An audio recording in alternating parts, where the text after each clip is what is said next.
Doing business in Russia is notoriously difficult. Even President Medvedev himself has acknowledged as much. Business Solidarity is an organisation that works to protect small businessmen, and it estimates that 1 in 6 Russian entrepreneurs falls foul of massive bureaucracy or corrupt officials and ends up in prison. Our Moscow correspondent Daniel Sanford reports on one man's fight to keep his company. In most parts of the world, the business of producing milk is fairly straightforward. It's rarely linked to blackmail and skullduggery. But this dairy company, based in Kostroma, some 300 kilometers from Moscow, shows how dangerous doing business in Russia can be. It is owned by Dmitry Malov. He poured his life savings into an old milk factory and 2 run-down farms and borrowed money from the bank to modernize it all. By 2009, it had become a thriving dairy, selling high-quality milk and butter across the region. The first sign that Dmitry Malov's investment was going to turn sour was when a group of officers from the Interior Security Service, the FSB, came to visit him. "Sell us your business," they said. "I don't want to," he replied. "Sell us your business," they repeated, "or you'll go to jail."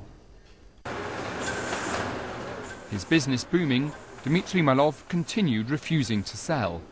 He was charged with fraud, accused of not using his bank loan for suitably modern equipment.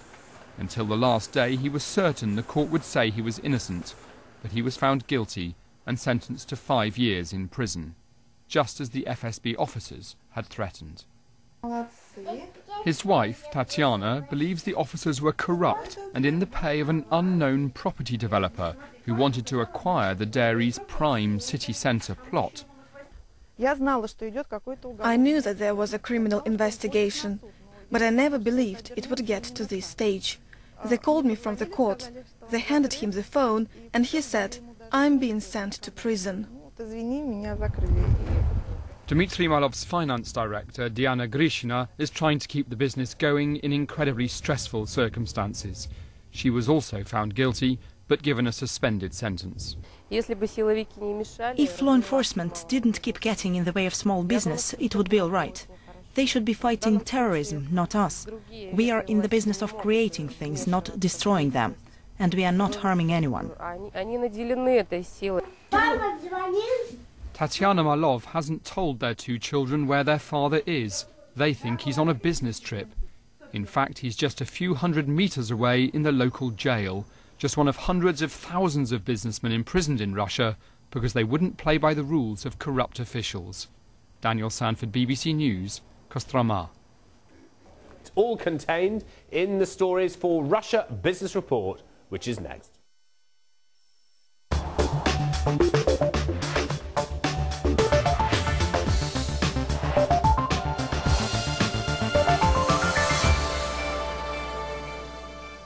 Hello and welcome to Russia Business Report with me, Jamie Robertson. Every month we take a new journey into this huge and fascinating country. This month, as you can see, we're in St. Petersburg. Coming up in this programme, growing wealth, growing divisions, the flip side of Russia's new rich. Fighting corruption from the inside, how companies are kicking back at kickbacks. Brewers now under pressure. Beer makers get a hangover from Russia's anti-alcohol campaign. All that and more on Russia Business Report.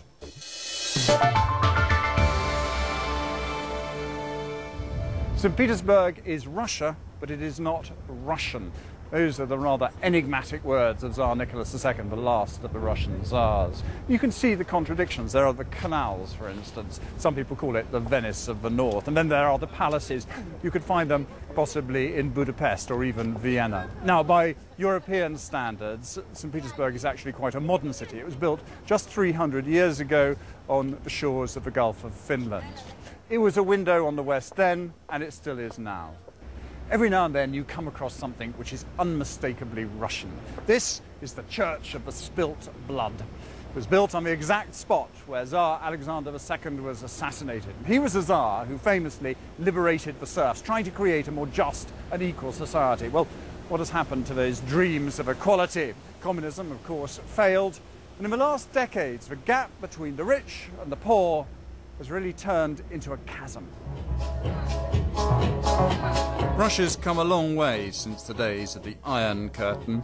Late night on Friday, and the Tsurt Lounge Bar is well into its relaunch. The crowd are a mix of St. Petersburg glitterati, artists, fashion designers, businesswomen, and a pop star too. Those who used to work and live abroad have come back here. Of course it's good to travel, but it's still better to live where you were born and grew up. Many things are changing for the better in this country. And now St. Petersburg is part of Europe. There may be a solid base of well-heeled customers to make this club swing, but the numbers are still pretty small.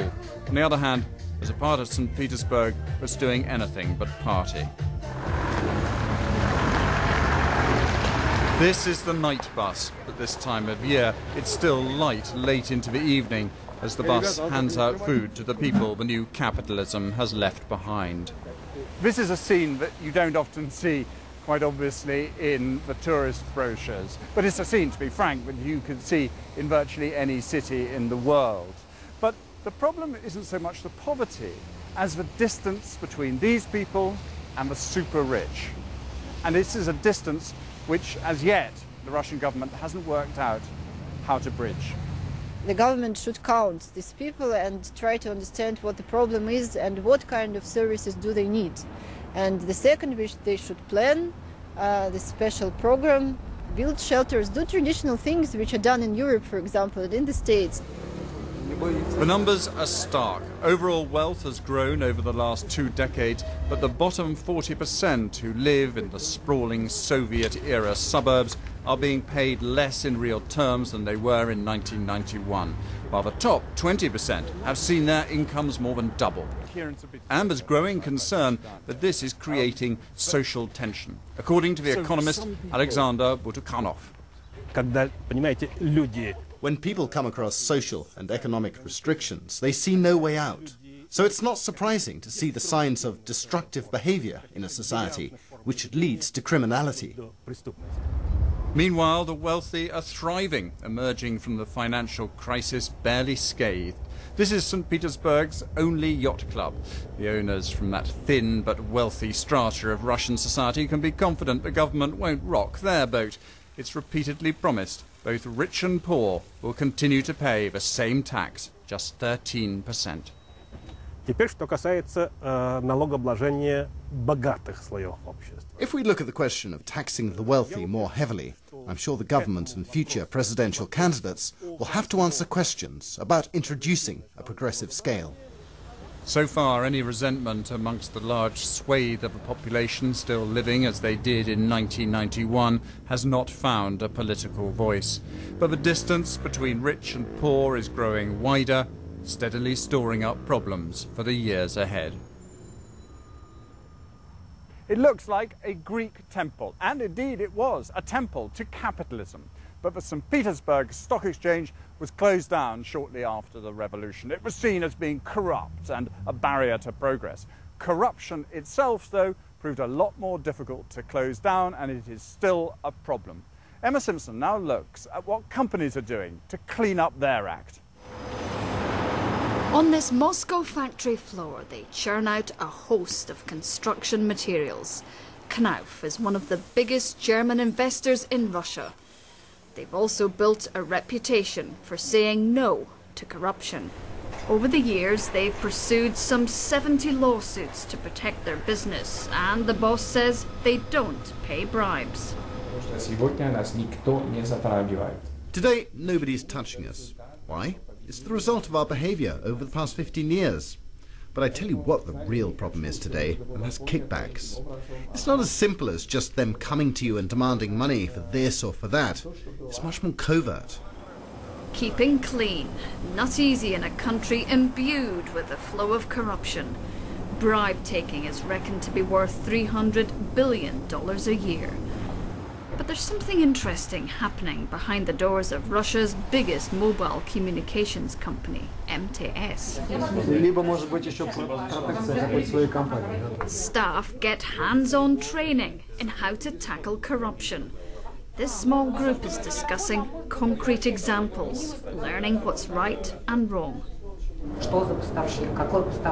Who's the supplier? What's he like? How should you be working with him?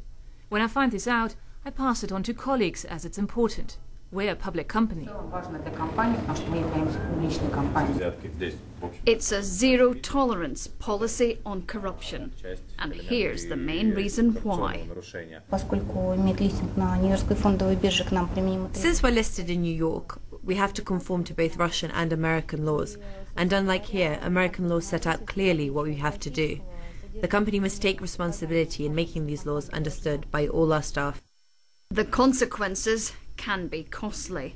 Take Siemens and Daimler, two Western giants which both settled multi-million-dollar lawsuits in separate corruption scandals.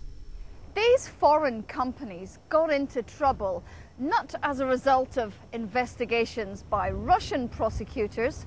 It was from legal action abroad, specifically from the American authorities and that country's tough anti-corruption laws. And the pressure on companies is set to increase still further. Here in London, a new Anti-Bribery Act is coming into force, and it could have far-reaching implications for anyone doing business here, and more importantly, in Russia. In Britain, the Serious Fraud Office has the job of policing the new act. And the boss has already paid a visit to Russia with this message. I said, come and see us, talk to us about whether or not you're within the Bribery Act, and if so, whether or not you're doing enough to fight corruption. And a number of them are going to come and see us.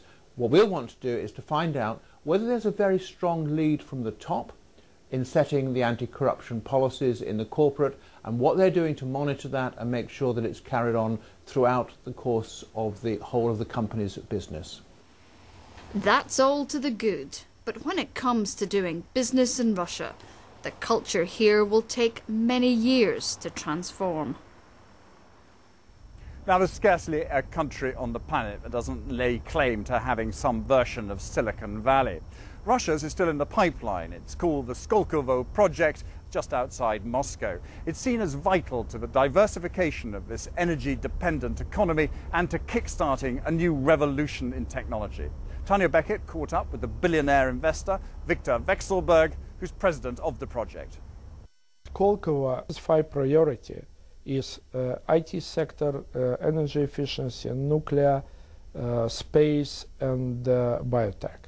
Why is it so important for Russia to develop technology and innovation at this particular point? One reason is Russia motivated to reduce dependability from raw material sector, and the second reason to use Russian potential, and particularly the human potential, where the good education and good academical and fundamental knowledge what Russia has. How do you measure your success in this project? Do you have key indicators or milestones? One, we look into how it's needed to change the Russian law and regulation to give that company some preference, to support that company development, how to will support commercialization, again, to bring the idea to market.